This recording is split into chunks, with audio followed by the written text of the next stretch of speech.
Hi everyone, welcome back to another video. So in this tutorial, I'm going to show you guys how to post Instagram stories.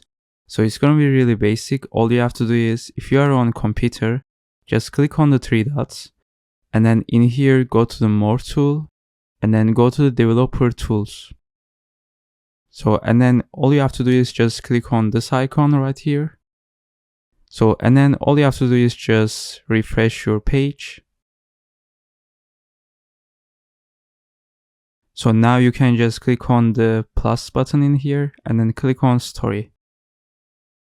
And then in here, just find the picture and then click on open and then click on add to your story.